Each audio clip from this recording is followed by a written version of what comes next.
दोस्तों आप सभी का बहुत बहुत स्वागत है हमारे चैनल में। इस वीडियो के अंदर अभी हम लोग लूसेंट सामान्य ज्ञान इससे रिलेटेड जो है इम्पोर्टेंट 40+ क्वेश्चन जो है इस वीडियो में देखने वाले हैं, जो कि आपके आने वाले एग्जाम से railway, group D, SSC, UP police, लेखपाल और आने वाले सभी प्रतियोगिता परीक्षा के लिए काफ़ी इम्पोर्टेंट है।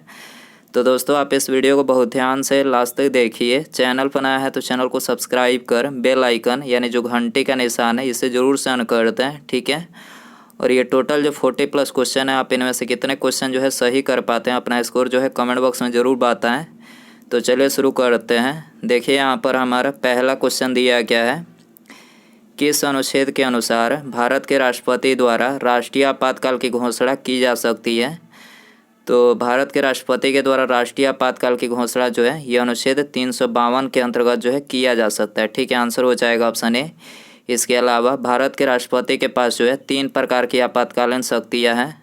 देखिए यहाँ पर हमने उसको लिख रखे हैं। पहला जो है ये तो हमने अभी बताया कि राष्ट्रीय आपात, इसका प्रावधान जो है अनुच्छेद 352 में दिया गया है।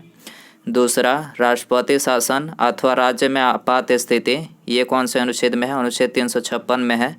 और तीसरा जो है ये वित्तीय आपात, इसका प्रावधान अनुच्छेद 360 में दिया गया है, जो कि राष्ट्रपति के द्वारा ये तीनों आपातकाल जो है मतलब लगाया जाता है, ठीक है, स्थिति पड़ने पर। इसके अलावा यदि हम बात करें अनुच्छेद 233 की, तो अनुच्छेद 233 में जो है जिला न्यायाधीशों की नियुक्ति का प्रावधान दिया गया है। अनुच्छेद 233 में जिला न्यायाधीशों की नियुक्ति का प्रावधान दिया गया। अनुच्छेद 235 की बात करें तो इसमें जो है अधीनस्थ न्यायालयों पर नियंत्रण का प्रावधान है। और अनुच्छेद 332 की बात करें तो इसमें जो है राज्य की विधानसभाओं में अनुसूचित जातियों और अनुसूचित जनजातियों के लिए स्थानों का आरक्षण है, ठीक है। अनुच्छेद 332 में जो है राज्य की विधानसभा में अनुसूचित जातियों और अनुसूचित जनजातियों के लिए जो है स्थानों का आरक्षण का प्रावधान है, ठीक है, आपको याद रखना है। क्वेश्चन नंबर 2 है, भारतीय संविधान का कौन सा अनुच्छेद अस्पृश्यता का उन्मूलन करता है? अस्पृश्यता मतलब छुआछूत, ठीक है। छुआछूत का उन्मूलन कौन सा अनुच्छेद करता है? तो ये अनुच्छेद 17 करता है, ठीक है। आंसर हो जाएगा डी। इसके अलावा यदि हम बात करें अनुच्छेद 14 की, तो देखिए इसमें जो है विधि के समक्ष समानता का प्रावधान दिया गया। अनुच्छेद 14 में विधि के समक्ष समानता का प्रावधान दिया गया है। अनुच्छेद 21 की बात करें तो इसमें जो है प्राण एवं दैहिक स्वतंत्रता का संरक्षण, प्राण एवं दैहिक स्वतंत्रता का संरक्षण जो है अनुच्छेद 21 में दिया गया है। और अनुच्छेद 16 की बात करें तो इसमें लोक नियोजन के विषय में अवसर की समानता का प्रावधान है। लोक नियोजन के विषय में अवसर की समानता का प्रावधान अनुच्छेद 16 में दिया गया है। क्वेश्चन नंबर 3 है, सांसदों की अयोग्यता संबंधी विवाद पर कौन निर्णय देता है? सांसदों की अयोग्यता संबंधी विवाद पर कौन निर्णय देता है? तो ये निर्वाचन आयोग के परामर्श से राष्ट्रपति, ठीक है। निर्वाचन आयोग के परामर्श से जो है राष्ट्रपति देते हैं सांसदों की अयोग्यता संबंधी विवाद पर, ठीक है। आंसर हो जाएगा डी। क्वेश्चन नंबर 4 है, यदि हम ठोस वस्तु को गर्म करें तो किस भाग में सर्वाधिक प्रतिशत वृद्धि होगी? तो सर्वाधिक प्रतिशत वृद्धि आयतन में होगी, ठीक है, याद रखना है। यदि हम ठोस वस्तु को गर्म करें तो किस भाग में सर्वाधिक प्रतिशत वृद्धि होगी? आयतन में वृद्धि होगी, सी आंसर हो जाएगा। क्वेश्चन नंबर 5 है, ताम्र संदूषण से बचने के लिए पीतल के बर्तनों पर समानतः किस धातु की परत चढ़ाई जाती है? ताम्र संदूषण से बचने के लिए पीतल के बर्तनों पर समानतः किस धातु की परत चढ़ाई जाती है? तो ये चढ़ाई जाती है रंगे यानी टीन की परत चढ़ाई जाती है। आंसर हो जाएगा ऑप्शन ए। क्वेश्चन नंबर 6 है, द्वितीय पंचवर्षीय योजना किस मॉडल पर आधारित थी? वेरी इंपॉर्टेंट क्वेश्चन है ये। द्वितीय जो पंचवर्षीय योजना थी ये किस मॉडल पर आधारित थी? महालनोबिस, ठीक है, महालनोबिस मॉडल पर आधारित थी, डी आंसर हो जाएगा। इसके अलावा पंचवर्षीय योजना से जो क्वेश्चन मतलब एग्जाम में पूछे जाते हैं उसको यहाँ पर हमने लिख रखे हैं। टोटल पंचवर्षीय योजना जो जितनी भी हुई थी वो सारे यहाँ पर हमने नोट डाउन किए हैं, जो आपके एग्ज़ाम के लिए काफ़ी इंपॉर्टेंट है। तो देखिए यहाँ पर पहला जो पंचवर्षीय योजना की बात करें तो पहली पंचवर्षीय योजना का कार्यकाल 1951 से 56 तक रहा था। इसमें कृषि की प्राथमिकता दी गई थी। दूसरी की बात करें तो 56 से 61 तक रहा था, इसमें उद्योग क्षेत्र की प्राथमिकता दी गई थी। तीसरी की बात करें तो 61 से 66 तक रहा था, इसमें कृषि और उद्योग की प्राथमिकता दी गई थी। चौथी पंचवर्षीय योजना की बात करें तो इसमें 1969 से 74 तक जो है इसका कार्यकाल था। इसमें न्याय के साथ गरीबी के विकास को हटाया गया। ठीक है, इसमें चौथी पंचवर्षीय योजना में। पाँचवीं की बात करें तो 1974 से 1979 तक था। इसमें गरीबी और आत्मनिर्भरता को हटाया गया। छठवीं पंचवर्षीय योजना की बात करें तो 1980 से 85 तक जो है इसका कार्यकाल था। इसमें पाँचवीं योजना के रूप में ही इसे जोड़ दिया गया था छठवीं में। ठीक है, तो इसमें कुछ ज़्यादा चेंज नहीं हुआ। इसमें पाँचवीं जो थी इसको पूरी तरह से इसमें ख़त्म नहीं हुआ, तो छठवां में भी वही किया गया। ठीक है, सातवीं की बात करें तो सातवीं जो थी इसका कार्यकाल 1985 से 90 तक था। इसमें फूड प्रोडक्शन रोजगार उत्पादकता का प्रावधान मतलब इसमें जोर दिया गया। आठवीं पंचवर्षीय योजना इसमें इसका कार्यकाल 1992 से 97 तक था। इसमें रोजगार सृजन जनसंख्या का नियंत्रण जो है इसमें किया गया। नौवीं की बात करें तो 97 से 2002 तक रहा था। इसमें 7% की विकास दर का लक्ष्य रखा गया था। 10वीं की बात करें तो 2002 से 7 तक ये रहा था। ठीक है, इसमें स्वरोजगार और साधनों का विकास किया गया। स्वरोजगार एवं साधनों का विकास किया गया। 11वीं की बात करें 2007 से 12 तक रहा था। व्यापक और तेज़ी से विकास हुआ। इसमें व्यापक और तेज़ी से विकास 11वीं में हुआ। 12वीं की बात करें तो 12वीं जो पंचवर्षीय योजना थी इसका कार्यकाल 12 से 2017 तक जो मतलब ये चला था। इसमें स्वास्थ्य शिक्षा और स्वच्छता समग्र विकास का जो है इसमें सुधार किया गया। याद रखना, ये यहाँ से क्वेश्चन डेफिनेटली एग्जाम में पूछे जाते हैं, तो आपको ये याद रखना है। अगला क्वेश्चन देखते हैं। 7वां नंबर क्वेश्चन है, भारत में विदेशी विनिमय का रख रखाव किसके द्वारा किया जाता है? भारत में विदेशी विनिमय का रख रखाव किसके द्वारा किया जाता है? तो भारतीय रिजर्व बैंक के द्वारा किया जाता है। ठीक है, करेक्ट आंसर ये हो जाएगा। क्वेश्चन नंबर 8 है, लोकसभा में आंग्ल भारतीय समुदाय से सदस्य मनोनीत करने की शक्ति किसके पास है? तो किसके पास है? राष्ट्रपति के पास है। भारत के राष्ट्रपति के पास है। आंसर हो जाएगा बी। क्वेश्चन नंबर 9 है, दुग्ध प्रोटीन को पचाने वाला एंजाइम कौन सा है? दुग्ध प्रोटीन को पचाने वाला एंजाइम कौन सा है? रेनिन है। ठीक है, सी आंसर हो जाएगा। क्वेश्चन नंबर 10 है, जल में वायु का बुलबुला जिसकी भांति व्यवहार करेगा वह है? जल में वायु का बुलबुला मतलब किस तरह से व्यवहार करता है? तो अवतल लेंस की तरह जो है यह व्यवहार करता है। ठीक है, आंसर हो जाएगा डी। क्वेश्चन नंबर 11 है, प्रकाश विकिरणों की प्रकृति होती है। प्रकाश विकिरणों की प्रकृति होती है तो ये होती है तरंग एवं कण दोनों पर समान। ठीक है, तरंग एवं कण दोनों पर जो है समान होती है। ठीक है, आंसर हो जाएगा सी।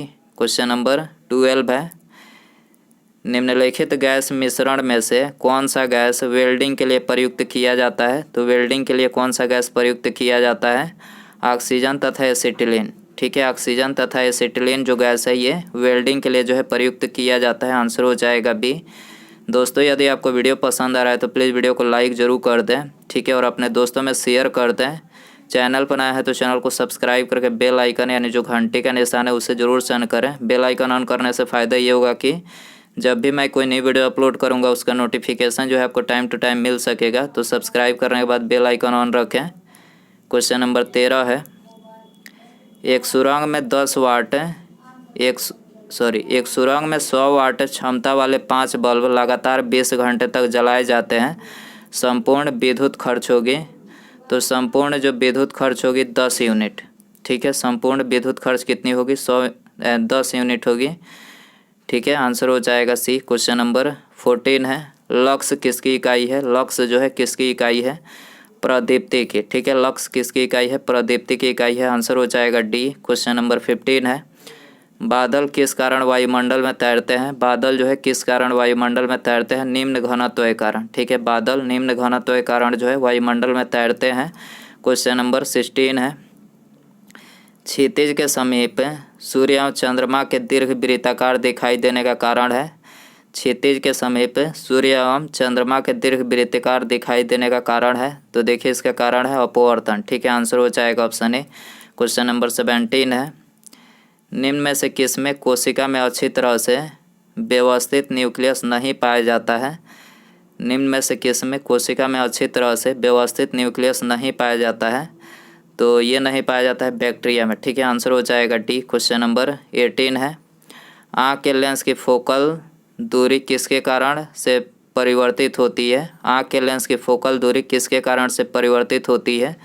तो ये सिलियरी मांसपेशी के मतलब सिलियरी मांसपेशी के द्वारा जो है परिवर्तित होती है। ठीक है, आँख के लेंस की फोकल दूरी किसके कार्य से परिवर्तित होती है?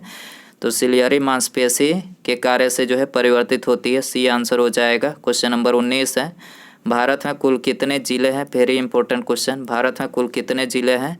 726 जिले। ठीक है, आपको याद रखना है भारत में कितने जिले हैं? 726 जिले हैं। आंसर हो जाएगा सी। क्वेश्चन नंबर 20 है, छीली हुई सब्जियों को धोने से कौन सा विटामिन निकल जाता है? छीली हुई जो सब्जियां होती है उसको धोने से कौन सा विटामिन निकल जाता है? तो विटामिन सी निकल जाता है। ठीक है, आंसर हो जाएगा सी। क्वेश्चन नंबर 21 है, निम्न में से किसका मुख्यालय जेनेवा नहीं है? जेनेवा में किसका मुख्यालय नहीं है? विश्व बैंक का नहीं है। ठीक है, बाकी इन तीनों का मुख्यालय जेनेवा में है। अंतर्राष्ट्रीय श्रम संगठन, अंतर्राष्ट्रीय स्वास्थ्य संगठन और अंतर्राष्ट्रीय दूरसंचार संघ, तीनों का मुख्यालय कहाँ है? जेनेवा है। विश्व बैंक की बात करें तो देखिए इसका मुख्यालय जो है वाशिंगटन डीसी संयुक्त राज्य अमेरिका में है। भारत का क्षेत्रफल कितना है? भारत का क्षेत्रफल कितना है? 32,87,263 किलोमीटर। 32,87,263 किलोमीटर जो है भारत का क्षेत्रफल है। आंसर हो जाएगा बी। क्वेश्चन नंबर 23 है, विश्व का सर्वाधिक आबादी वाला नगर कौन सा है? विश्व का सर्वाधिक आबादी वाला नगर टोक्यो है। ठीक है, आंसर हो जाएगा बी। क्वेश्चन नंबर 24 है, बंगाल का प्रथम गवर्नर जनरल कौन था? बंगाल का प्रथम गवर्नर जनरल वारेन हेस्टिंग था। ठीक है, बी आंसर हो जाएगा। क्वेश्चन नंबर 25 है, लॉर्ड डलहौजी द्वारा अवध का अंग्रेजी राज्य में विलय किस रीति से हुआ? लॉर्ड डलहौजी द्वारा अवध का अंग्रेजी राज्य में विलय किस रीति से हुआ? तो ये कुशासन के कारण हुआ था। ठीक है, कुशासन के कारण से हुआ था। आंसर हो जाएगा डी। क्वेश्चन नंबर 26 है, भारतीय पुरातत्व सर्वेक्षण की स्थापना किसके काल में हुई थी? भारतीय पुरातत्व सर्वेक्षण की स्थापना किसके काल में हुई थी? तो ये हुई थी लॉर्ड कर्जन के काल में। सी आंसर हो जाएगा। क्वेश्चन नंबर 27 है, भारत में निम्नलिखित में से कौन भारत में उपनिवेशवाद के आर्थिक आलोचक थे? भारत में उपनिवेशवाद के आर्थिक आलोचक कौन थे? दादा भाई नौरोजी, महादेव गोविंद रनाडे और आरसी दत्त। यानी ये उपर्युक्त यहाँ पर सभी करेक्ट हो जाएगा। आंसर हो जाएगा डी। क्वेश्चन नंबर 28 है, मनु ने किन नदियों के बीच के क्षेत्र को ब्रह्मवर्त कहा है? मनु ने किन नदियों के बीच के क्षेत्र को ब्रह्मवर्त कहा है? तो ये सरस्वती एवं दृश्यद्वती। ठीक है, सरस्वती एवं दृश्यद्वती नदियों के बीच के क्षेत्र को ब्रह्मवर्त कहा है। सी आंसर हो जाएगा। क्वेश्चन नंबर 29 है, मेनांडर जो मिलिंद नाम से भी जाने जाते हैं किस विदेशी राजवंश से संबंधित हैं? तो देखिए ये संबंधित है इंडो ग्रीक से। ठीक है, मेनांडर जो मिलिंद नाम से जाने जाते हैं किस राजवंश से संबंधित है? इंडो ग्रीक से संबंधित है। ये आंसर हो जाएगा। गुप्त काल में किस धर्म का सबसे अधिक विकास हुआ? तो गुप्त काल में जो है भागवत धर्म का जो है सबसे अधिक विकास हुआ। सी आंसर हो जाएगा। क्वेश्चन नंबर 31 है, भगवान शिव की प्रतिष्ठा में कितने ज्योतिर्लिंग स्थापित हैं? तो 12 ज्योतिर्लिंग स्थापित है। ठीक है, आंसर हो जाएगा बी। क्वेश्चन नंबर 32 है, शिवाजी का उत्तराधिकारी कौन था? शिवाजी का उत्तराधिकारी संभाजी थे। सी आंसर हो जाएगा। छत्रपति शिवाजी की बात करें तो महाराज इनकी संभाजी थे, मतलब उत्तराधिकारी। क्वेश्चन नंबर 33 है, भारत के किस द्वीप का उद्गम ज्वालामुखिया है? तो बैरन द्वीप का उद्गम जो है ज्वालामुखिया है। ठीक है, बात करें भारत का सक्रिय ज्वालामुखी किस द्वीप में स्थित है? तो बैरन द्वीप में। भारत का एकमात्र सक्रिय ज्वालामुखी किस द्वीप में स्थित है? बैरन द्वीप में स्थित है। बैरन द्वीप कहाँ है? अंडमान निकोबार में। ठीक है, बैरन द्वीप कहाँ है? अंडमान निकोबार में है। देश की निम्नलिखित मिट्टियों में से किसे स्वतः कृष्य मिट्टी कहा जाता है? किसे स्वतः कृष्य मिट्टी कहा जाता है? तो ये कपास की काली मिट्टी को कहा जाता है। ठीक है, कपास की काली मिट्टी को स्वतः कृष्य मिट्टी कहा जाता है। सी आंसर हो जाएगा।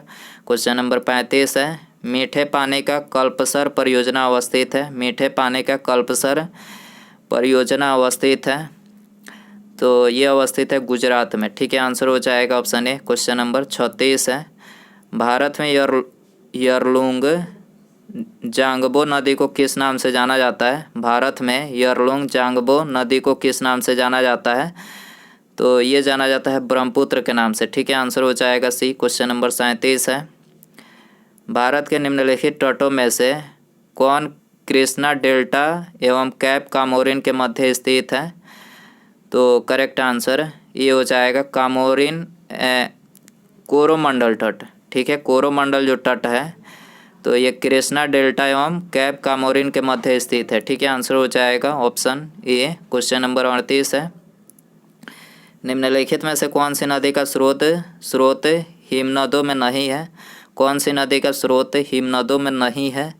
तो करेक्ट आंसर सी हो जाएगा, कोसी का स्रोत जो है हिमनदों में नहीं है। कोसी की बात करें तो कोसी नदी जो है नेपाल में हिमालय से निकलती है और बिहार में भीमनगर के रास्ते से भारत में दाखिल होती है। इसमें आने वाली बाढ़ से बिहार में बहुत तबाही होती है, जिससे इस नदी को बिहार का अभिशाप कहा जाता है। याद रखना है आपको। क्वेश्चन नंबर 39 है, भारत को किस रूप में परिभाषित किया जा सकता है? भारत को किस रूप में परिभाषित किया जा सकता है? करेक्ट आंसर बी हो जाएगा, एक श्रम आधिक्य वाली अर्थव्यवस्था के रूप में। एक श्रम आधिक्य वाली अर्थव्यवस्था के रूप में जो है परिभाषित किया जा सकता है। आंसर हो जाएगा बी। क्वेश्चन नंबर 40 है, भारतीय राष्ट्रीय कांग्रेस के प्रथम अधिवेशन दिसंबर 1885 में कहाँ हुआ था? मुंबई में हुआ था। ठीक है, भारतीय राष्ट्रीय कांग्रेस के प्रथम अधिवेशन दिसंबर 1885 में कहाँ हुआ था? मुंबई में हुआ था। ठीक है, बात करें भारतीय राष्ट्रीय कांग्रेस की स्थापना कब हुई थी? 28 दिसंबर 1885 को हुई थी। संस्थापक यो ह्यूम थे, प्रथम अध्यक्ष WC बनर्जी। याद रखना है आपको। उसके बाद यहाँ पर हमारा अगला क्वेश्चन है, नदी का बहता हुआ जल किस प्रकार का ऊर्जा का संवहन करता है? नदी का जो बहता हुआ जल होता है तो ये किस प्रकार का ऊर्जा का संवहन करता है? तो करेक्ट आंसर ऑप्शन बी हो जाएगा, गतिज ऊर्जा का संवहन करता है। याद रखना है, गतिज ऊर्जा का जो है संवहन करता है नदी का बहता हुआ जल। ठीक है, आंसर हो जाएगा बी। तो दोस्तों ये थे लूसेंट सामान्य ज्ञान के इम्पोर्टेंट 41 क्वेश्चन। आप इन 41 क्वेश्चन में से कितने क्वेश्चन जो है सही कर पाए, अपना स्कोर कमेंट बॉक्स में ज़रूर बताएं। और वीडियो पसंद आया रहेगा तो प्लीज़ वीडियो को लाइक कर दीजिएगा, अपने दोस्तों में शेयर कर दीजिएगा, और चैनल पर नया है तो चैनल को सब्सक्राइब करके बेल आइकन यानी जो घंटी का निशान है इसे जरूर से ऑन कर दें। ठीक है, मिलते हैं अगले वीडियो में। नमस्कार, जय हिंद, जय भारत।